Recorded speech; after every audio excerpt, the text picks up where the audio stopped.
Hello, welcome to my YouTube channel. In this video we tell you about Anglo-Zulu War. During the first half of the 19th century, the Zulus controlled much of southern Africa.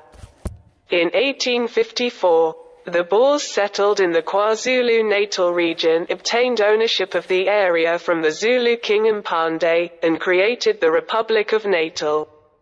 In 1856, Cetshwayo, Mpande's son, decided to eliminate his brothers to ensure his accession to the throne. One of them, Umtonga, sought refuge with the Utrecht Boers. After several negotiations, Umtonga was handed over in exchange for his life being spared and for ceding the land between Rorke's Drift and Pongola to the Boers. Soon after they joined up with the Trek Boers in the Transvaal. In 1865, Umtonga fled again, so Cetshwayo denounced the agreement and demanded the return of the previously ceded lands. The tension grew, and the Boers armed themselves. When Mpande died in 1873, Cetshwayo equipped his army with firearms. In 1874, Sir Bartle Frere was sent to South Africa as High Commissioner, with the mission of organizing a federation of states. For this, the obstacle represented by both the Republic of Natal and the Zulu Kingdom had to be overcome.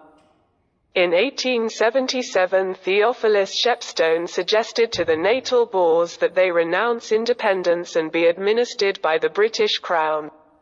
However, most of them decided to migrate north, to the territories of the future Orange Free State and the Transvaal Republic. The new British colony of Natal began to receive many settlers from the United Kingdom and British India. In 1878, a commission attempted to negotiate the borders, requiring the Zulus to protect the colonists or compensate them if they left, to which Cetshwayo refused.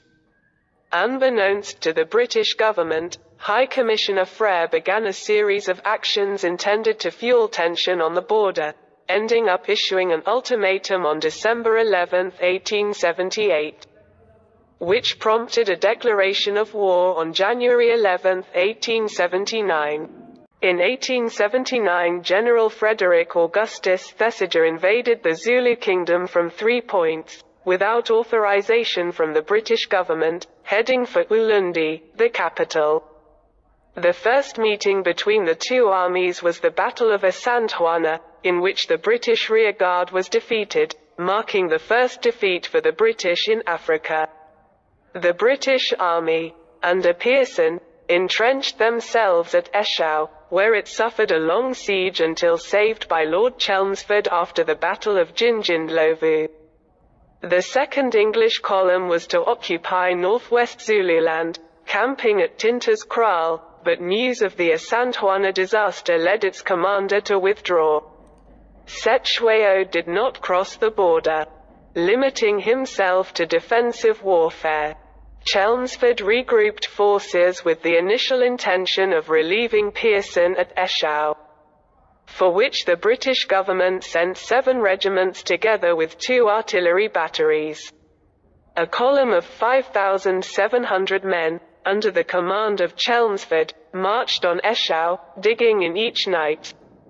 On April 2, it was attacked on the Jinjindlovu road, repelling the attack, and Pearson's men were released the next day. They evacuated Eshowe on April 5. Troops under Sir Evelyn Wood attacked Lobane, but were dispersed by the Zulu army. In addition to the loss of the African contingent, which deserted, there were 100 deaths among the 400 Europeans hired.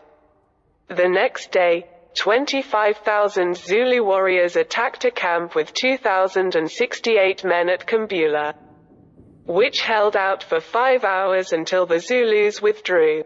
It turned out to be a decisive battle. Despite their successes at Kambula, Jinjindlovu and Eshowe, the British had made no progress. Chelmsford wished to inflict a total defeat on Cetshwayo's forces before being relieved of command, so he relaunched the invasion in June with fresh forces. Sechweo, knowing that the now reinforced British army would be a formidable opponent, sought to negotiate a peace treaty. Chelmsford wanted no negotiations and advanced as fast as he could towards the royal kraal of Ulundi, aiming to destroy the main Zulu army. On July 4 the armies met at the Battle of Ulundi, and Sechweo's forces were defeated.